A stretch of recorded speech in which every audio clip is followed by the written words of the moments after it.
제가 말씀을 드렸던 적이 있는 것 같은데 한 10년도 더 된 것 같습니다. 그 TV 방송에서 다이어트와 관련된 그 다큐멘터리를 방송을 하는데 거기에 이제 그 다이어트를 하는 프로그램에 참여한 한 남자분이 있었는데 그분이 이제 교회를 다니는 청년이었어요. 그 당시에 이제 30대 초반이었는데 그 아들이 출연을 하면서 그 출연자의 어머님도 같이 인터뷰를 하는 장면이 있었는데 그 어머니에게 아들이 그렇게 이제 살을 빼야 할 정도로 그 다이어트 프로그램에 참여할 정도로 이제 건강이 안 좋은 상태에 있었기 때문에 그 아들과 함께 지내면서 어머니로서 이 아들의 이 상태를 보면서 가장 걱정스럽고 힘든 게 뭐냐고 이렇게 물어봤더니 그 어머니께서 뭐라고 대답을 하셨냐면 자기는 자기 아들하고 예배 시간에 같이 앉아서 예배를 드리는 게 자기의 꿈이라고. 근데 그 아들이 교회를 안 다니는 게 아니에요. 교회를 다녀서 예배도 잘 참석을 하세요. 근데 그 어머니가 하고 싶었던 말은 뭐냐면 자기 아들이 좀 살이 날씬하고 멋져서 멋지게 옷을 차려입고 자기 옆에 멋있는 사람들이 보면서 야 아무개 당신 아들 참 멋있다 그런 얘기를 듣고 싶은데 자기 아들이 자기가 같이 다니면서 예배당에 앉아서 예배를 드릴 수 없을 만큼 이 뚱뚱한 게 그 어머니가 싫은 거예요. 그 아들이 창피한 거예요. 그래서 그 아들하고 내 아들을 자랑 삼아서 내 옆에 이렇게 예배당에 앉혀놓고 같이 예배를 드릴 수 없는 이 사실이 너무 속상하다라고. 그러면서 내 아들이 살을 빼서 멋지게 옷을 차려입고 나하고 같이 예배당에서 예배를 좀 드릴 수 있었으면 좋겠다라고 그렇게 인터뷰를 하는 걸 보면서 제가 그 아드님의 그 건강 상태가 어느 정도인지 제가 다 알 수는 없지만 어쨌든 간 본인이 살을 빼야 되겠다라고 느껴서 그 프로그램에 참여를 하는데 어머니가 아들에 대해서 걱정하고 있는 게 내 아들의 건강상의 문제가 아니라 내 아들이 뚱뚱해서 이 아들을 내가 함께 동반해서 어디 가는 게 부끄럽다라는 사실 때문에 내 아들이 좀 살을 빼고 멋지게 옷을 차려입어서 내 옆에 있을 때 이 아들 때문에 내가 좀 빛날 수 있었으면 좋겠는데 그렇지 못하다라는 사실 때문에 너무 속상하다. 그래서 내 아들이 살을 좀 뺐으면 좋겠다라는 걸 들으면서 다른 충분히 그럴 수 있죠. 어머니가 자기 아들이 세상 사람들한테 멋있게 보이고 싶은 그런 마음도 충분히 이해가 되는데 하필이면 그 이유가 교회에서 멋있게 보이고 싶은 그런 아들이었으면 좋겠다라는 사실을 보면서 참 큰 문제가 있구나. 이게 다이어트가 세상적으로도 사람들에게 큰 관심이 되는 것도 한편으로는 좋은 일이지만 한편으로 사회적인 문제가 될 수 있지만 교회 다니는 사람들이 내 자녀들이 누군가를 부끄러워하는데 함께 예배 드릴 수 있는 공동체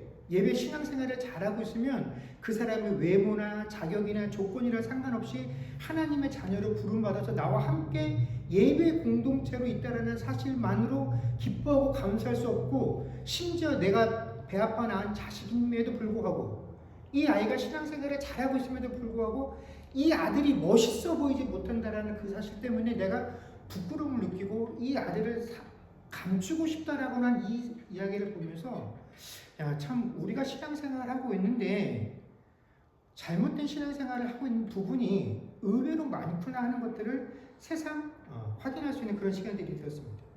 여러분 사람들은 살아가면서 내가 남에게 내놓았을 때 충분히 자랑할 수 있을 내가 남보다 높아질 수 있는 내용이다라고 한다면 그것들을 사람들에게 오픈합니다. 어쩔 때는 좀 과장되게 이야기들을 하지요. 나는 하나를 했는데 둘, 셋을 한 것처럼 내가 이거 하나를 얻는데 내 노력은 하나밖에 들어갔지 않았지만 사실은 5, 10을 한 것처럼 사람들에게 과장되게 이야기들을 합니다. 그런데 만약에 어떤 내용이나 상황이 오픈되었을 때 이게 내 체면을 깎거나 내 자존심을 깎을 수 있는 일이라고 생각하면 사람들에게 아예 노출시키지 않으려고 하고 혹시 다른 사람이 알아서 물어볼까 노심초사하게 되고 알더라도 이것들을 어떻게 하든지 축소하고 감추려고 하는 것. 여러분 이건 사람의 본성이죠. 근데 이 사람들의 이 악한 본성이 하나님의 자녀가 된 이후에도 쉽게 고쳐지지 않기 때문에 우리는 입술로는 하나님의 은혜로 살아간다라고 말을 하고 하나님 앞에서 사람 앞에서 내가 낮아지기를 원한다라고 고백을 하지만 실제로 그런 삶을 살면 내 자존심이 상해서 사람들 앞에 잘 나서려 하지 않아요. 사람들 앞에 오픈하지 않아요. 하나님 내게 이런 시련과 시험과 환난을 허락하셨다라고 이야기하며 함께 나누고 기도해달라고 요청하지 않습니다. 어떻게 하든지 내 부끄럽고 어려운 상황을 감추려고 하죠. 그래서 내가 하나라도 내가 열심히 해서 어떤 결과를 이뤄냈을 때 그 결과들을 가지고 하나님 앞에 서려고 하고 그 결과들을 가지고 사람 앞에 서서 어떻게 하든지 이 결과들을 사람 앞에 인정받으려고 합니다. 그래서 내가 결과물들이 있을 때 성과들이 있을 때 그래서 내 체면도 좀 살고 하나님의 체면도 설 수 있다라고 생각할 때 우리는 비로소 하나님 앞에서나 사람들 앞에 당당하려고 하고 어떻게 하든지 내 체면을 세울 수 있는 그런 신앙생활을 하려고 애를 쓴다라는 것입니다. 근데 여러분 이렇게 하나님과 사람 앞에서 나의 체면을 세우려고 하는 이런 신앙의 문제점들은 성공에만 하나님의 뜻과 하나님의 영광이 있다라고 여기기 때문에 세상의 가치관과 기준에 따라서 이 땅을 살아가면서 좀 어렵게 살거나 어떤 일에 도전했다가 실패를 하게 되는 경우를 맞이하게 되면 이 실패가 하나님의 영광을 가리운다라고 생각을 해서 굉장히 부끄럽게 자기 자신을 여긴다라는 것입니다. 그래서 감추려고 해요. 불신자들에게 내가 예수 믿으면 복받아서 잘 산다라고 했으니 그것을 증명하려면 내가 세상에서 성공하고 잘 돼야 되는데 내가 혹 잘못되거나 실패하게 되면 불신자들에게 내가 한 말이 거짓말이라고 하나님은 하나님의 자녀도 지키고 도울 수 없을 만큼 그렇게 능력이 없으신 분으로 보이게 된다라고 여기기 때문에 어떻게 하든지 세상에서 성공하고 잘 되려고 애씁니다. 그래서 내가 실패하고 내가 잘못되면 이 세상의 불신자들에게 하나님에 대하여 교회에 대해서 좋지 못한 이미지를 심겨줄 수 있다고 생각하기 때문에 어떻게 하든지 잘 되려고 잘못된 것은 덮으려고 하는 그런 경향들이 있다는 것입니다. 그러다 보니까 이런 과정들을 쫓다 보면 우리가 신자임에도 불구하고 세상 사람들이 정해놓은 그 세상의 법도 어기게 되는 불법들을 행하게 되는데 이럴 때 좋은 결과가 있으면 성공하기만 하면 그 성공 자체가 하나님께 영광이라고 여기기 때문에 그 과정 가운데 불법이나 일탈 행위를 해도 이 잘못된 범죄 행위에 대해서 이것들을 감추려고 하거나 옹호하는 사람들이 생기게 된다는 것입니다. 그래서 이 죄를 방조하게 돼서 죄의 공범이 되는 경우들이 허다한 것이 오늘날 세상을 살아가고 있는 하나님의 영광과 성공을 쫓고 있는 이런 신앙의 문제점이다라는 것입니다. 근데 여러분, 과연 우리가 생각하는 것처럼 내가 세상을 살면서 그래도 성공하고 불신자들보다 잘 돼야 내가 성공을 해야 하나님께서 나를 자랑스럽게 여기고 또 나도 세상에 나가서 하나님의 영광을 돌릴 수 있다라고 생각하는 것처럼 정말 하나님께서 우리가 세상 사람들과의 그 경쟁에서 이겨서 한 칸이라도 더 높이 존재하고 한 발이라도 더 앞서 있을 때에 그런 자녀들만 자랑하시고 사랑하시고 실패한 자녀들은 감추고 싶고 축소하고 싶으신 그런 마음으로 우리를 대하시느냐 하면 그렇지 않다라는 것입니다. 오늘 저희가 읽었던 이 창세기 36장이 바로 그 증거지요.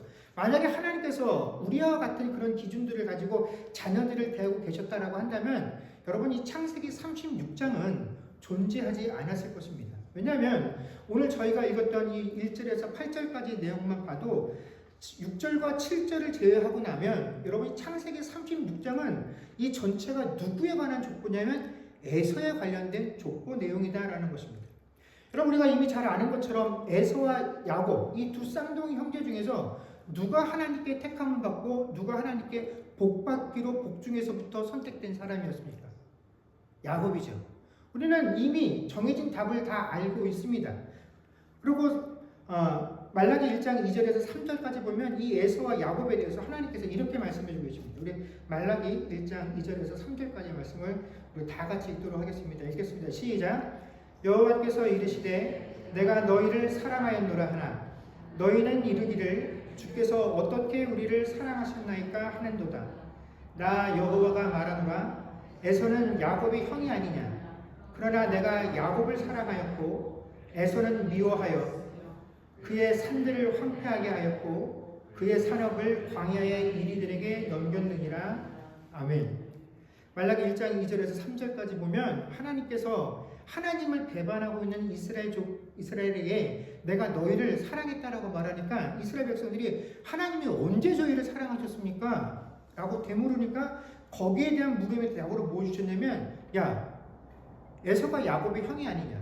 근데 나는 에서가 아니라 야곱, 이스라엘을 사랑했다라고 말씀하시면서 내가 에서와 야곱을 어떻게 다루었는지를 말씀해주고 계신다라는 것입니다. 그래서 하나님께서 분명하게 나는 에서를 미워했고 야곱을 사랑했다라고 말씀하시며 그 에서에게 그의 산을 황폐하게 하시며 그의 산업을 광야의 이리에게 넘겼다라고 말씀해 주셨다라는 것입니다.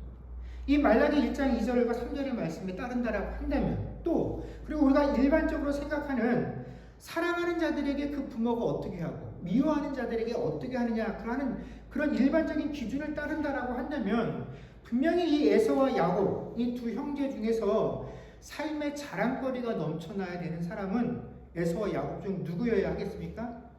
야곱이어야 합니다. 그러나 현실은 그 정반대였다라는 것이죠. 여러분 저희가 오늘 다 읽지는 않았습니다만 이 창세기 36장에 에서의 족보를 쭉 살펴보게 되면 그야말로 화려하기 짝이 없습니다. 야곱이 가나안을 떠나서 밧단 아람으로 향해서 그곳에서 20년 넘도록 생활하고 돌아왔을 때 그 당시의 에서의 상황을 보면 야곱이 밧단 아람을 떠나서 이 가나안으로 향하고 있다는 이야기를 들으면서 야곱이 사람들을 먼저 보내서 자기가 가나안으로 돌아가고 있다는 사실들을 알리면서 혹시라도 형이 예전에 자신의 일 때문에 노여웠다면 그 노여움을 풀어주려고 많은 재물들을 보내서 형의 환심을 사려고 하죠. 근데 이 사실을 다 들은 에서가 나중에 야곱을 맞이하기 위해서 집을 떠나서 야곱에게 향하는데 그때 에서는 여러분 가나안 땅에 머물지 않고 어디에 머물고 있었냐면 세일이라고 하는 지역에 머물고 있었습니다. 이 세일은 하나님께서 약속하셨던 가나안 땅이 아니라 그 가나안의 동편 지역으로 어쨌든 간 야곱이 그 땅을 떠난 이후에 에서는 아버지 이삭과 함께 가나안 땅에 살지 않고 그 아버지와 떨어져서 주로 세일 지역에 머물고 있었던 것으로 보입니다. 그리고 야곱이 돌아와서 그 아버지와 형제들과 함께 만난 이후에도 야곱이 가나안 땅 세겜 땅에 정착하고 나니까 그 다음에 에서는 가나안에서 자기가 얻었던 모든 것들을 가지고 어디로 가냐면 자신이 살고 있었던 그 세일로 옮겨서 완전히 그곳에 정착을 하게 됩니다. 여러분 에서가 이런 결정을 내린 이유를 오늘 본문에서는 이삭과 에서가 함께 머물렀던 그 땅이 두 형제가 함께 동거하는 것을 용납할 수 없을 만큼 두 사람이 가진 재물들이 많았기 때문이다라고 두 사람이 다 부유했기 때문에 한 지역에 머물 수 없었다라고 밝히면서 에서가 가나안을 떠나 세일에 머물게 되었다라고 그 과정을 설명하고 있습니다. 근데 이건 표면적인 이유이고 사실 에서가 그 가나안을 떠나게 된 이유는 이거죠. 하나님께서 아브라함과 이삭에게 약속하셨던 그 약속의 땅 가나안을 에서와 야곱 중에 누가 유업으로 물려받도록 하나님께서 택하셨습니까? 야곱이 받도록 택하신 것이죠. 그래서 야곱이 가나안을 떠났을 때부터 어떤 이유인지는 모르겠으나 에서도 가나안 땅에 살지 않았습니다. 세일 땅에 가서 그곳에 살고 있었어요. 그리고 야곱이 그 땅을 하게 되니까 이제 완전히 에서가 이 땅에서 내가 아무것도 받을 것이 더 이상 없다. 내가 지금까지 이 가나안 땅에서 얻었던 모든 것들을 가지고 나는 이제 가나안과 완전히 인연을 끊는다 하고 세일 땅으로 넘어갔다라는 것이죠. 즉, 이 상황은 겉으로 드러났을 때는 두 형제가 너무나 부유해서 한 지역에 머물 수 없으니까 에서가 이 모든 것들을 양보해주고 간 것처럼 보이지만 사실 그 안에 숨은 뜻은 이미 하나님께서 가나안 땅을 야곱과 그 후손들에게 정해주셨기 때문에 이 하나님의 뜻과 하나님의 섭리에 따라서 에서가 그 땅을 떠나서 세일 땅으로 물러간 것이죠. 근데 그 전에 야곱과 에서가 장자의 권리를 놓고 다투고 어떻게 하든지 인간의 욕심들을 채우려고 했었던 그때에는 서로 아버지의 유업을 물려받기 위해서 서로 어떻게 합니까? 다투고 거짓말하고 포하게 서로 협박을 하고 그런 상황이었으나 이제는 에서도 하나님의 섭리를 알기 때문에 하나님의 섭리와 인도하심, 그 하나님의 주권을 인정해서 야곱이 모든 것들을 이어받기 때문에 나는 이곳에 분깃이 없다라고 해서 그것을 떠나가는 그 과정. 그래서 그 과정이 예전처럼 서로 다투고 투쟁하는 것이 아니라 이제는 형이 동생에게 양보하고 동생도 형의 양보를 감사함으로 받아들이는 이런 모습들을 통해서 진행이 되어져 가는 것이지, 이 모든 것들은 하나님께서 아브라함과 이삭과 야곱에게 하셨던 그 약속들이 지금도 온전하게 진행되어져 가고 있다는 사실을 우리에게 보여주는 것입니다.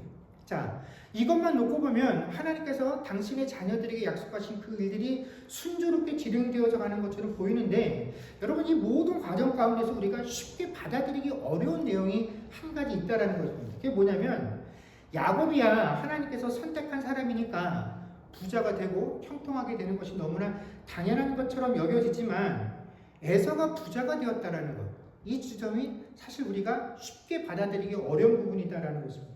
사실 우리는 에서의 삶에는 큰 관심이 없어요. 에서는 하나님께 택함받은 자도 아니었고, 하나님께 택함받았다고 하는 그 동생 야곱의 대적자로 이 성경에 등장하고 있기 때문에 에서가 어떤 삶을 살았는지 우리는 그의 삶에는 별반 관심이 없지만, 그래도 우리의 생각 같아서는 하나님께서 택하셨던 그 야곱에게 그렇게 아프고 악하게 대했던 그 에서라고 한다면, 하나님의 백성을 괴롭혔으니 그가 좀 어떻게 해요? 잘못되었으면, 그래서 야곱이 나가서 20년이 넘는 시간 동안 밖에서 살다가 그렇게 고생해서 금이 환영하게 되었을 때, 봐라, 하나님의 자녀는 저렇게 고생을 해도 결국에는 하나님이 복 주셔서 잘 되어서 돌아올 때 이 에서가 좀 쫄딱 망해서, 근데 하나님의 자녀를 이렇게 핍박하는 사람은 결국에는 다 벌받아서 못 살게 돼. 이런 모습을 보여주게 되면 더욱더 이 야곱의 돌아오는 모습이 더 드러나고 하나님이 어떤 분이신지 더 극명하게 드러나서 더 좋을 것 같은데, 현실은 그렇게 힘들게 살다가 돌아온 야곱보다 이곳 가나안과 세일 땅에 머물고 있었던 에서가 훨씬 더 야곱보다 부자가 되었다라는 것입니다. 그래서 우리는 그 현실이 이해하기도 좀 힘들고, 사실 그런 현실이 못마땅하다라는 것입니다. 심지어 이 세일 지역에 정착한 이후에 이 에서 집안이 어떻게 일어나느냐 하는 그 과정들을 보게 되면요, 에서가 세일 땅에 정착한 이후에 원래 그 세일 땅에 살고 있던 그 원주민들의 모든 세력들을 다 섭렵을 하게 됩니다. 그래서 나중에 그 지역에 에돔이라고 하는 왕국을 건설하게 이르게 되죠. 나중에 이 야곱과 그의 자녀들이 애굽 땅에 정착해서 400년간 살다가 그곳을 탈출해서 돌아오게 되는 과정에 보면 그들이 이 에서가 살았던 에돔 지역을 통과하게 되는데, 이들은 400년 동안 종살이를 하다가 이제 겨우 피난을 나와서 하나님이 약속하신 땅으로 갈 때 에돔은 이미 왕국을 건설하고 있었고 에돔에는 왕이 존재하고 있었다라는 것입니다. 그들이 누구의 후손이냐면 바로 이 에서의 후손이다라는 것이죠. 여러분, 하나님께서 내가 미워한다라고, 내가 그의 기억을 어떻게 하겠냐면 황폐하고 광야의 이리떼에게 넘기겠다고 했었던 그 미움을 받았던 에서가 여러분 세상에서 이 정도로 번창하고 형통한 삶을 살았다고 한다면, 하나님께서 내가 에서는 미워하고 내가 야곱은 사랑했어 라고 말했던 그 야곱과 그의 후손은 과연 이 땅에서의 형편이 어떠했느냐, 바로 뒤에 나오는 창세기 37장에 보면 이 야곱의 가족들의 족보가 등장하는데, 이 가족의 족보가 1절과 2절 단 2절에 걸쳐서 등장하는데 그 자손들의 이야기가 거의 등장하지 않습니다. 내용이 아주 단순한데 그 내용의 핵심이 뭐냐면, 야곱이 아버지의 사랑을 받고 있었고, 야곱이 아버지의 다른 형제 자녀들이 나가서 양치고 있을 때 그곳에 아버지 형제들이 어떻게 양을 치고 있는지 둘러보러 나갔다라는 내용이 그 야곱의 후손들에 관한 내용이 답니다. 근데 분명히 성경은 오늘 우리 본문 말씀에 에서와 야곱이 다 부자라서 이 두 형제가 함께 동거하는 걸 용납하지 못하기 때문에 세일로 에서가 떠나갔다라고 말하는데, 그 다음에 등장하는 이 야곱이 재산의 규모를 우리가 이렇게 짐작하게 되면 에서와는 비교할 바가 되지 못해요. 어쨌든 간 야곱의 재산은 그 자녀들이 나가서 다 돌볼 정도의 수준이었다라는 것입니다. 물론 이것이 적다라고 말할 수는 없을 것입니다. 그러나 에서와 비교하게 되면 야곱은 부자라고 말하기가 민망할 정도로 아주 그 규모가 적다라는 것이죠. 여러분, 이처럼 에서의 후손들은 태어나는 족족 승승장구하고 그 모든 자녀들이 족장을 이룰 만큼 그 일가가 번창하게 되는데, 여러분, 야곱의 자식들은요 번성하는 것을 고사하고 형제들 사이에 분란만 가득한 것이 이 야곱 자손들의 특징이었다라는 것입니다. 이처럼 겉으로 드러나 있는 사항들만 보게 되면 우리 눈에 보여지는 이 결과들만 놓고 판단하게 되면 진짜 하나님의 사랑을 받고 있다라고 느껴지는 사람은 또 우리가 하나님 잘 믿어도 신앙생활 잘하면 하나님께 복받아서 그 복의 결과가 결국 세상에서 형통하는 것이다라고 믿고 그런 신앙관을 가지고 살아가고 있는 우리의 관점을 따라보자면 정말로 하나님이 사랑하는 사람은 야곱이 아니라 에서처럼 보인다라는 것입니다. 오히려 야곱은 하나님의 미움을 받고 있는 사람처럼 보인다라는 것이에요. 그런데 여러분, 이렇게 우리의 눈에 보이는 이 결과만 놓고 보면 세상 사람들과 가지고 있는 이 가치관과 기준을 놓고 보면 야곱이 아니라 에서가 사랑받고 있는 사람인 것 같은데 이처럼 에서가 세상에서 형통하고 성공한 삶을 살고 있음에도 불구하고 성경은 우리에게 분명하게 뭐라고 밝혀주고 계시냐면 하나님께 사랑을 받고 있는 자가 에서가 아니라 야곱이다라고 우리에게 분명하게 말씀해주고 계신다라는 것입니다. 그렇기 때문에 그런 하나님의 말씀을 근거로 해서 우리가 하나님께 사랑을 받는다라는 것은 어떤 것이냐, 하나님께서 그 자녀를 사랑하신다라는 것은 도대체 어떤 의미냐, 그런 것은 우리가 기대하고 우리가 바라는 것처럼 세상에서의 성공, 형통한 삶이 아니라 바로 하나님의 섭리, 하나님의 간섭을 받는 것, 이것이 하나님의 사랑을 받는 자의 특징이다라는 것입니다. 여러분, 하나님께서 그 사람을 사랑한다고 말할 때 그 사랑의 특징은 뭐냐면 그가 하나님과 관계를 맺고 있다는 것입니다. 내가 세상에서 형통하고 있는 것이 하나님의 사랑을 받고 있다는 증거가 아니라 내가 하나님과 관계를 맺고 있다는 그 사실이 하나님의 사랑을 받고 있다는 것인데, 여러분, 우리가 세상을 사랑하면서 나는 하나님의 약속을 받은 자녀야, 나는 하나님의 자녀고 하나님은 내 아버지야 하는 이런 관계로 우리가 부름을 받았다라는 사실, 이런 관계 속에 있다라는 것을 알고 있음에도 불구하고 실제로 하나님과 내가 부모 자녀의 이 관계를 맺고 있음에도 불구하고 많은 신자들이 내 영혼의 잘됨이라는 이 관계 속에서 하나님과 나의 관계의 형통함을 찾는 것이 아니라 세상 속에서의 형통함, 이 육이 잘 되는 것들을 통해서 하나님의 사랑을 확인하려 한다라는 것입니다. 그래서 우리는 야곱처럼 하나님께 택함을 받은 자로 이 세상에 불러서 에서와는 구별되는 삶을 살도록 부름을 받았음에도 불구하고 정작 우리는요, 야곱과 같은 삶을 살려고 하지 않고 에서와 같은 삶을 꿈꾸며 살아간다라는 것입니다. 하나님께 훈련받고 단련받고 하나님의 간섭과 하나님의 섭리를 간구하고 기대하며 살아가는 것이 아니라 이 땅에서 성공하고 이 땅에서 형통하고 내 자녀가 크게 되어지는 것들을 꿈꾸는 그런 소망들을 가지고 신앙생활을 한다는 것이죠. 이런 우리의 옛사람의 본성을 가장 잘 보여준 인물이 바로 야곱입니다. 여러분, 야곱은 복중에서부터 분명하게 에서와 구별되어지는 자로서 부름을 받은 자지요.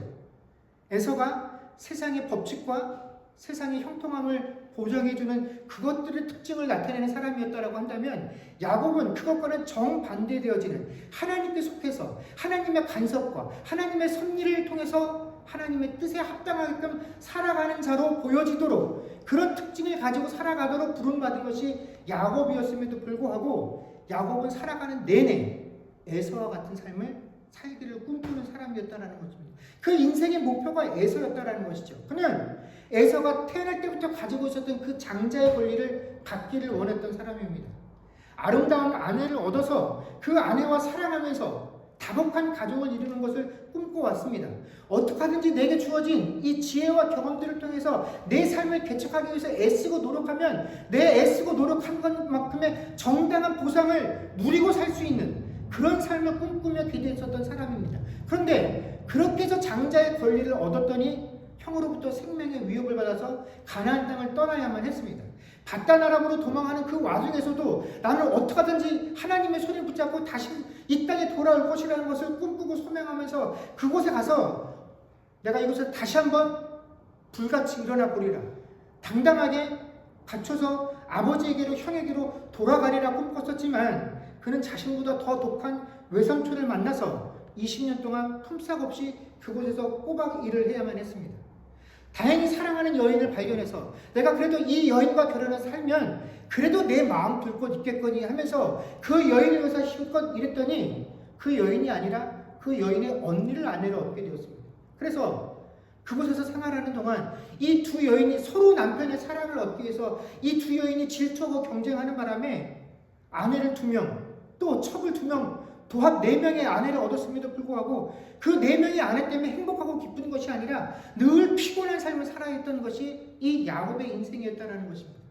그나마도 유일하게 사랑했던 그 아내를 잃게 되고 그 유일하게 사랑했던 아내를 통해서 얻었던 아들 요셉도 형제들이 시기에 죽었다라고 마음속에 묻어버리고 10여 년의 시간을 그렇게 마음 졸이고 슬픔으로만 그의 인생을 살아야 했다라는 것입니다. 평생 내가 이렇게 좀 살아봤으면 이게 내 소망이고 이게 내 꿈이야 라고 바랬지만 그는 노력하면 노력할수록 애쓰면 애쓸수록 자신이 꿈꿨던 그런 삶과는 먼 그런 인생을 살아야 했다라는 것입니다. 그가 인생의 말년에 애고방 바로 앞에 서서 자신의 인생이 어떠했는지를 뭐라고 서술하냐면 창세기 47장 9절에 내가 아주 험악한 세월을 살았습니다 라고 바로에게 자신의 인생을 한마디로 표현할 만큼 야곱은 하나님께 붙들림 받았음에도 불구하고 스스로가 내가 하나님께 붙들림 받아서 너무나 기쁘고 행복하고 하나님의 보호하심과 하나님의 은혜 부어주심 통해서 내 마음속에 기쁨과 소망과 활력으로 살았다라고 얘기하지 못하고 험악한 세월을 살았다라고 고백을 할 수밖에 없었다라는 것입니다. 여러분, 왜 에서는 이렇게 당연하고 당당하게 누렸던 그 편안하고 성공적인 삶을 야곱은 하나님께 복중에서부터 택함을 받은 자였음에도 불구하고 이 땅에 사는 동안에 누리며 살지 못했던 것일까요? 왜냐하면 하나님께서 야곱의 삶을 그가 원하는 대로 그가 바라는 대로 흘러가도록 내버려 두지 않으셨기 때문에 그렇다라는 것입니다. 야곱이 그렇게 하려고 할 때마다 하나님께서 간섭하셨기 때문에 그렇다라는 것입니다. 야곱이 하나님의 뜻과 계획에서 벗어나는 것을 용납하지 않으셨기 때문에 야곱의 삶이 어땠습니까? 피곤했다라는 것입니다. 험난했다라는 것입니다. 여러분, 이런 야곱에 비하면 세상적으로 성공한 에서와 그의 후손들이 그토록 형통하고 그토록 성공한 삶을 살 수 있었던 것은 그들의 삶에 무엇이 없었기 때문에 그렇습니까? 하나님의 간섭이 없었기 때문에 그렇다라는 거죠. 여러분, 바로 여기에 하나님이 사랑하는 자들과 하나님이 미워하는 자들의 특징, 차이가 있습니다. 여러분, 하나님께서 그 미워하는 자들을 어떻게 다루시냐면 그 원칙이 로마서 1장 28절에 있습니다. 로마서 1장 28절입니다. 같이 읽겠습니다. 시작. 또한 그들이 마음에 하나님 두기를 싫어하며 하나님께서 그들을 그 상실한 마음대로 내버려 두사 합당하지 못한 일을 하게 하셨으니. 아멘. 여러분, 하나님께서 그 미워하는 자들을 어떻게 다루시냐면 그들 마음속에 하나님 두기를 싫어하는 그 마음, 하나님 받아들이기를 싫어하는 그 마음을 그냥 그대로 내버려 두신다는 것입니다. 그래서 하나님 알지 못하고 세상에서 자기가 원하는 것, 자기가 바라는 것들을 그냥 다 이루면서 마음껏 누리면서 살도록 그냥 내버려 두신다는 것입니다. 그래서 마지막 날에 어떻게 하시냐면 그것을 가지고 심판하신다는 것입니다. 네가 특별히 악하게 살았다는 게 아니에요. 하나님 자녀들이 그들보다 더 착하고 선하게 살았다는 그게 근거가 아니라 하나님을 내 마음에 두고 싫어하는 그 마음, 하나님 알기를 싫어하는 마음, 하나님 말씀을 마음에 새기지 않으려고 하는 그 상태를 그냥 그렇게 내버려 두심을 통해서 하나님을 알지 못하는 상태로 두심으로 바로 그 이유 때문에 네가 심판받을 수 없도록 그냥 내버려 두신다라는 것입니다. 그것이 세상 사람들의 눈에는 또 우리의 눈에도 뭐라고 볼 수 있냐면 성공처럼 보인다라는 것입니다. 성공할 수 있어요. 형통할 수 있어요. 근데 그걸 성경은 뭐라고 말씀하시냐면 하나님의 미워하심이다라고 이야기를 한다라는 것입니다. 그와 반대로 하나님께 택함 받은 자녀들에게는 하나님의 뜻에 벗어나서 우리가 다른 길로 가려고 할 때마다 하나님께서 시시콜콜하게 간섭하신다는 것입니다. 안 돼. 그 길로 가지 마. 내가 원하는 것이 아니야. 내가 원하는 뜻이 아니야. 내가 너에게 가고자 하는 그 길은 좁은 길이고 네가 들어가기를 원하는 문은 좁은 문이야. 하나님께서는 우리를 그 길로 계속 몰아붙이신다라는 것입니다. 그런데 그 길이 우리도 알아요. 굉장히 불편하고 굉장히 고통스럽다라는 것입니다. 그래서 하나님께서 우리를 간섭하시며 그런 길로 우리를 인도하실 때마다 우리가 그 하나님의 섭리와 그 손길을 느낄 때 우리 뭐라고 말하냐면, 하나님, 이게 정말 하나님 나 사랑하시는 증거가 맞습니까? 아니, 어떻게 나를 사랑하신다면서 내가 성공하는 꼴을 보지 못하십니까? 내가 편안한 길 건너걸 못 보십니까? 한순간도 내가 원하는 것을 허락하지 아니하십니까? 우리가 그렇게 의문을 갖는다니까요. 그래서 이 길이 싫다라고, 고통스럽다고, 여기서부터 나를 벗어나게 해달라고 하나님께 이야기한다라는 것입니다. 그러나 하나님의 섭리하심과 간섭, 이것이 바로 하나님과 우리가 관계 가운데 있다라는 것을 보여주는 증거다라는 것입니다. 이것이 하나님이 내 자녀를 사랑하신다라는 그 증거다라는 것입니다. 내가 하고 싶은 대로 내두는 게 정말 나를 사랑하는 것 같고 내 좋은 부모인 것 같지만 하나님은 그런 식으로 우리를 부르지 않으셨다라는 것입니다. 내 자녀에게 그런 걸 원하지 않으신다라는 것이죠. 그래서 이런 하나님의 대표적인 사랑의 방법이 뭐냐면 세상으로부터 그 자녀들을 분리시키시는 것입니다. 여러분, 하나님께서 아브라함을 그 아버지와 친척과 본토 아비 집을 떠나서 내가 가라고 하는 곳으로 보내게 하셨다라는 것입니다. 아브라함이 하나님의 음성을 듣고 그 모든 것들을 버려줬다라는 건 뭡니까? 그가 계속 그곳에 살면 그는 안정적인 삶을 살 수 있어요. 그동안 아버지와 그 조상들이 갖고 오는 것들을 물려받으면 얼마든지 편안한 삶을 살 수 있습니다. 그런데 그 모든 것들을 다 포기하고 하나님이 가라고 하는 곳으로 왔습니다. 조카 롯과 함께 가나안 땅에 거하고 있었는데 함께 부자가 되어서 더 이상 그곳에 동거할 수가 없었어요. 그래서 하나님께서 떨어져 나가라고, 분리하라고 얘기를 합니다. 이때 아브라함이 조카 롯에게 네가 먼저 가고 싶은 곳을 선택해서 가라고 했더니 롯은 소돔을 선택하게 됩니다. 근데 성경에 보면 그 당시 소돔의 모습을 하나님께서 처음 만드셨던 그 에덴처럼 풍요로운 곳이었다라고 이 소돔을 소개하고 있습니다. 근데 소돔은 겉으로는 풍요롭고 사람이 살기에 정말 좋은 곳이었지만 동시에 하나님의 귀 기울이시고 그 시선을 보시면서 내가 저것을 심판해야 되나 하는 것을 마음에 근심하실 정도로 이미 그 당시에 그곳에 죄악이 관영한 곳이었습니다. 근데 어떡합니까? 죄악이 관영한 것들을 따지지 않고 눈에 보이게 풍족한 것을 따라서 조카 롯은 그곳을 선택해서 그곳으로 부유함을 쫓아갔다라는 것입니다. 이렇게 해서 하나님은 롯과 아브라함이 분리되게 하십니다. 또 어린 이삭에게는 어떻게 하십니까? 장성한 이스마엘에게 이삭이 놀림을 받게 되자 그 이스마엘을 아브라함이 집에서 떠나가게 하심을 통해서 둘이 또 분리가 되어지게 하셨고, 야곱 역시 에서와 분리가 되게 하셨고, 이 야곱이 돌아와서 두 형제가 둘 다 부유한 것을 핑계 삼아 이 에서와 야곱이 또 분리되어지게 하셨다라는 것입니다. 근데 여러분, 그 분리되는 과정들을 유심히 보게 되면 하나님께서는 그 자녀들을 보호하시기 위해서 분리하는 방법을 선택하셨는데, 분리되어져서 나가서 그 결과들을 보게 되면 하나님의 자녀들이 그 분리의 결과로 더 형통하고 더 번성하는 게 아니라 그 반대쪽에 늘 번성하고 더 크게 되더라라는 것입니다. 롯이 그랬고 또 오늘 이 에서가 그랬다라는 것입니다. 그런데 그럼에도 불구하고 그렇게 하나님께서 분리를 통하여 하나님의 자녀가 아닌 하나님이 택하지 않은 쪽이 그 분리를 통하여 더욱더 번창하는 그런 결과가 나왔음에도 불구하고 하나님은 이 분리를 누구를 위하여 사용하셨다라고 말씀하시냐면 내 자녀들, 내가 택한 자들, 내 사랑하는 자들을 위해서 내가 이 분리라는 방법을 택하여 사용하셨다라고 하나님께서 말씀하신다라는 것입니다.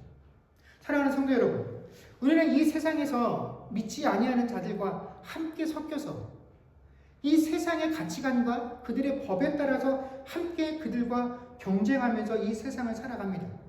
그 과정 가운데서 우리는 내 뜻과 내 계획대로 진행이 되어지고 또 내가 원하는 결과물들을 손에 쥐게 되면 그 결과들로 인해서 안심하고 기뻐하고 하나님께 감사하다라고 고백들을 합니다. 근데 반대로 내 뜻과 내 계획대로 진행되지 않으면 그 과정 때문에, 그 결과 때문에 우리는 시험에 들게 됩니다. 그리고 하나님의 사랑을 의심하게 되죠. 그러나 나를 향한 하나님의 사랑은 우리가 바라는 방식대로, 세상이 말하는 것처럼 형통과 성공이 아니라 하나님의 간섭하심으로 드러나게 된다는 것입니다. 하나님은요, 우리가 하나님의 뜻대로 살 수 있도록, 하나님의 원하시는 방향으로 나아갈 수 있도록 계속 내가 원하는, 내가 뜻하는 그 세상의 방법으로부터 계속 나를 어떻게 하십니까? 분리해 나가십니다. 내가 원하는 그 방법에서 자꾸 나를 끄집어내세요. 이 길로 가야 내가 성공하는데, 그 성공을, 그 형통함을 내가 얻어서 그 길을 쫓다가 하나님 뜻에 어긋나게 될까? 하나님을 잊게 될까? 하나님은 그 길을 아예 막으십니다. 그 길이 얼마나 어렵고 힘든 길인지 깨닫게 하십니다. 그래서 하나님을 찾도록, 하나님의 뜻이 무엇인지를 묻도록 만드신다라는 것입니다. 하나님은 그렇게 해서 우리를 계속해서 하나님 뜻에 합한 자로 우리를 단련시켜 나가신다라는 것이죠. 그런데 우리가 본능적으로 이것을 싫어한다라는 것입니다. 하나님이 내 삶에 간섭하시면, 하나님이 내 삶에 섭리하시면 내가 원하는 것을 얻을 수 없다라는 것, 내 마음대로 살 수 없다라는 걸 내가 본능적으로 알기 때문에 우리는 이 하나님의 손길을 거절합니다. 하나님, 그냥 도와만 주세요. 간섭은 하지 마세요. 내가 다 정해놨으니까 그냥 이 정해놓은 길들이 형통할 수 있도록 축복만 해주시면 되지 간섭은 하지 마세요. 필요 없어요. 저는 그저 도움만 필요할 뿐입니다. 살짝만 밀어주세요. 그리고 나보다 더 똑똑하고 잘난 애들 넘어지기만 해주세요. 그러면 내가 알아서 한 발짝 앞서 나갈 테니까. 그래서 하나님께서 간섭하시는 걸 싫어합니다. 하나님 섭리하시는 걸 싫어합니다. 그래서 하나님께서 어떻게 하십니까? 강제로 우리를 내 꿈으로부터, 내 성공으로부터, 내 형통으로부터, 내 바램으로부터 우리를 분리시켜 나가십니다. 그때마다 우리는 하나님 시험에 들었다라고, 하나님 너무 고통스럽다고, 하나님 이게 내 환난이라고 이야기하지만 하나님은 그렇게 말씀하지 아니하시고 이것을 내가 너를 사랑했다라고 부르신다라는 것입니다. 이것이 성경의 증거인 것입니다. 사랑하는 성도 여러분, 우리 모두는요, 이 복중에서부터 창세전에 하나님의 택하심을 통하여 야곱과 같은 존재로 부름을 받은 자들입니다. 그런데 그렇게 택함을 받고 하나님의 뜻을 알면도 불구하고 우리는 안타깝게도 이 세상을 살아가는 동안에 이 하나님과의 관계, 내가 하나님의 자녀로, 하나님께 사랑받은 자로 부름을 받아서 하는 이 관계 속에서 온전한 기쁨을 누리지 못해요. 내가 하나님의 자녀가 되었다는 그 사실 속에서 온전한 만족감을 누리지 못해요. 그래서 우리는 이 세상을 살아가면서도 하나님으로 인하여 기뻐하고 즐거워하는 것이 아니라 에서와 같이 세상에 이루는 것들을 통하여 만족함과 기쁨들을 누리려고 합니다. 이 세상에서 성공과 형통을 통해 내 삶의 목적들을, 의미를 추구합니다. 그러나 여러분, 세상이 인정하고 부러워할 만한 성공과 형통함이 하나님께서 우리를 사랑하시는 증거가 아니라고 성경은 이야기합니다. 오히려 하나님의 뜻을 알고 우리가 거기에 합할 수 있도록 하나님은 끊임없이 우리의 삶에 간섭하시고 우리를 내 욕구로부터, 내 희망으로부터, 내 계획으로부터 나를 끊임없이 분리시켜서 나가는 그 하나님의 섭리 가운데 우리를 불러들이시고 그것들을 우리가 경험하는 것, 이것이 하나님께 사랑받는 자라고 이야기를 하고 있다는 것입니다. 그렇기 때문에 여러분, 이것은 세상이 절대로 알 수 없는 사랑입니다. 세상의 모든 사람들은 성공과 형통과 하나라도 더 얻는 곳에서 사랑을 챙기기 때문에, 느끼기 때문에 하나님의 이러한 섭리하심과 분리하심을 결코 사랑이라고 느끼지 못해요. 이건 누구만 알 수 있는 겁니까? 우리만. 하나님의 자녀라는 것.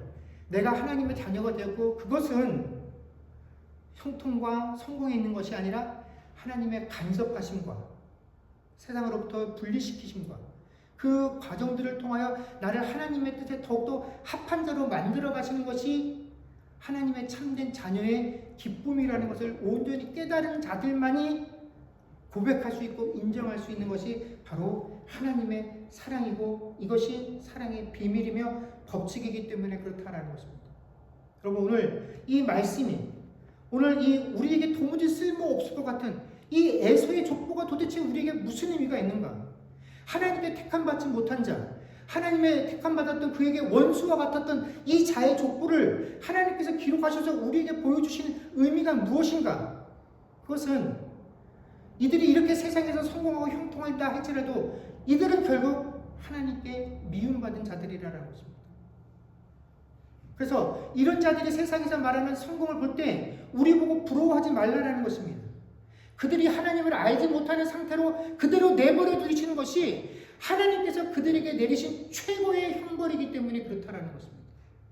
우리가 하나님께 받고 있는 최고의 사랑은 그들이 부러워할 만한 성공과 형통함이 아니라 하나님께서 순간순간마다 내 삶에 간섭하여 주셔서 어떻게든지 내가 하나님의 뜻에 멀어지지 않도록 하나님이 원하시는 그 길만 걸을 수 있도록 나를 책망하시고 단련하시는 그것이야말로 나를 향한 하나님의 참 사랑이라는 사실을 깨달아서 이번 한 주간에도 나와 동행하시는 그 하나님께서 매 순간순간마다 내 삶에 섭리하여 주시기를, 그래서 그 섭리 가운데서 참된 위로와 사랑을 느낄 수 있는 저와 여러분들 되어질 수 있기를 주의 이름으로 간절히 축원합니다.